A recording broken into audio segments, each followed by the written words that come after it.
Hey guys, it's Rich with your Monday Spot on the Pagan Perspective. This week we're talking about numerology and some must-read books. This week's topic comes from Rachel, who has written in before and has a couple other questions for us. Rachel writes, unless I missed a week in the topic list, the last time the channel has talked specifically about numerology was in year 2. Could you revisit the topic with the current host? Absolutely. Numerology is one of those things that in my early practice, I didn't really do much with. I didn't really have a connection with it.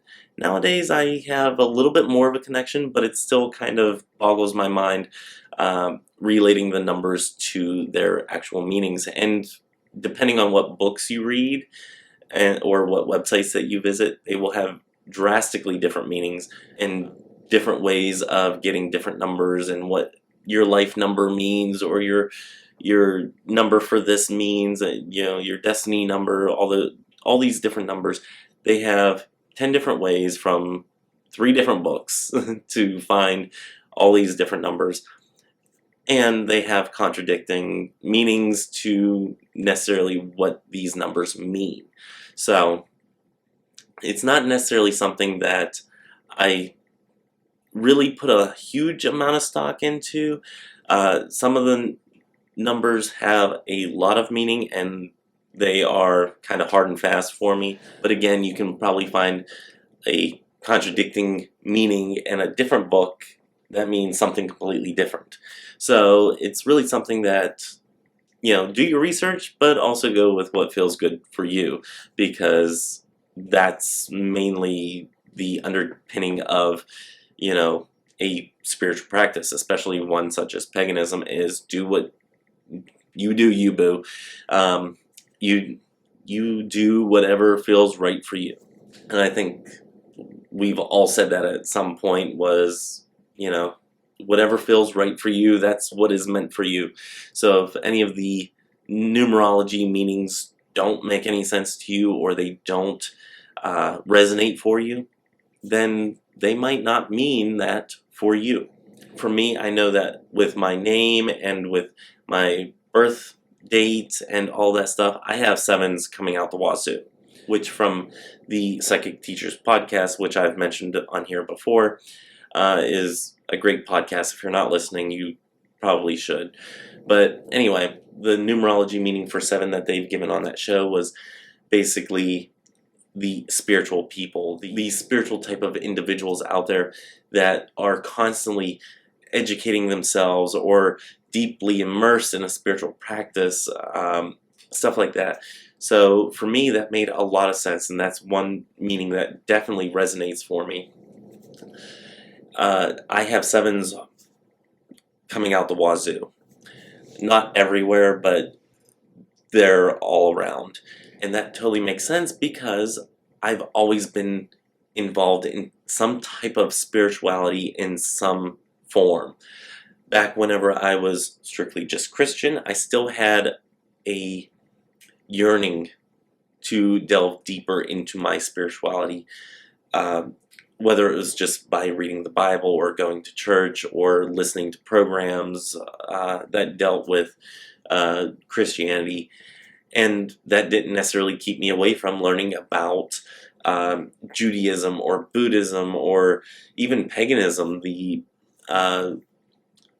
tenets of certain faiths. It did not keep me from wanting to learn more about those faiths.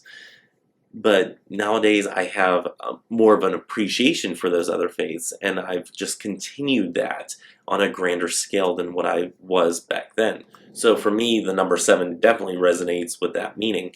But you will find these meanings, contradicting each other in different books here and there. So you kind of have to find what feels good for you within these meanings.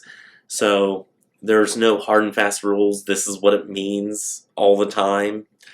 It could just mean this is what it means for this person.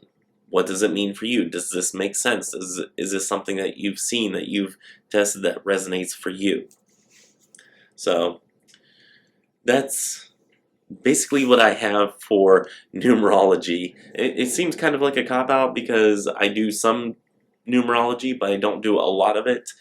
and I certainly don't have as much of a connection with it in the intricacies, and I don't know the ins and outs of it nearly enough to speak very intelligently on the subject. And again, not having it as a huge part of my spiritual practice, it's not something that I go out and constantly study and learn more about and whatnot. It's similar for me, something with astrology. I don't do a lot of astrology work. I think that's more in Kara's wheelhouse, and she can speak on that. But anyway, I don't do a lot of astrology, and numerology is kind of lumped in there in that type of sphere for me.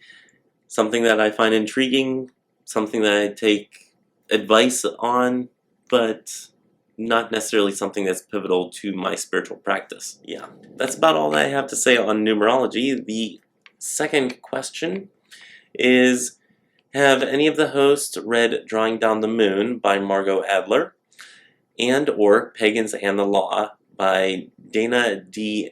Eilers? I hope I'm saying that correctly. If so, what are your opinions on them? I was once given the advice that every pagan should read and own a copy of these books. Okay, Drawing Down the Moon and Pagans and the Law I have not read. I really do want to read Drawing Down the Moon. I know that it's one of those pagan books out there that, you know, every pagan should probably have, and I'm kind of ashamed that I don't have it and that I haven't read it and that it has been suggested to me time and time again, and I've seen it on the bookshelves, and I've always thought, you know, well, maybe I should. No, I'm not ready for that one yet. I don't know why, but I've always gotten the feeling that I'm not quite ready for that book yet. I don't know why. And I kind of equate that to, I think Cara said on one of her videos a while back, whether it was on her personal channel or on here, the Spiral Dance, I think it was, where she said, I'm not quite ready for it yet, and then whenever she read it, it resonated so greatly with her. So, Drawing Down the Moon has kind of that same connotation to me, that I'm not quite ready for it, and when I am, I will know when I'm ready for that. There's a couple books that I've bought and are sitting on my bookshelf, or, well, right now in boxes, that I bought saying I need to read this, and then something in my mind every time I go to read it says, you're not quite ready yet. You're not there yet. So I set it aside. After starting to read the first chapter, I set it aside and I said, I'm not quite ready yet. As for Pagans and the Law, I have, again, not read that book, but I have gotten from several sources that this is a must-have book, especially if you are out of the broom closet or have a spiritual type of business that may or may not be so welcomed in your community. This is a book that will help empower you to deepen your knowledge on the laws and protect your rights, as well as knowing the boundaries of how far you can take something without infringing on other people's rights. The flip side to that is that there are some rights that are being challenged as of right now, and I don't want to get political right now, and it kind of, yeah, I don't want to get political right now, so I'll just leave it at, there are some rights that may be infringed upon, or that this book might become a little bit more on the obsolete or need updating here in the future, as to the laws and how to live your spiritual practice without infringing on other people's laws, as well as knowing how others are not allowed to infringe on your spiritual practice. I hope I'm saying that in a coherent way. I think that it will need updating here in the future. Hopefully it doesn't need updating. Hopefully certain laws won't come to pass, or certain rights won't be infringed upon where it needs to have an updating. But unfortunately, these are the times that we live in, and, you know, something like this, we we need to know our rights. So I definitely encourage people to get this book, but I'm also going to say that it might need updating here in the future because of some of the things that may or may not come down. So again, leaving it at that. Don't want to get overly political, at least not yet. So I'll save that for a different video at a different time, maybe on a different channel. So anyway, that's all that I have for this week. Hope my ramblings kind of made sense. Until next time, may you have love, hugs, and ladybugs. Bye-bye.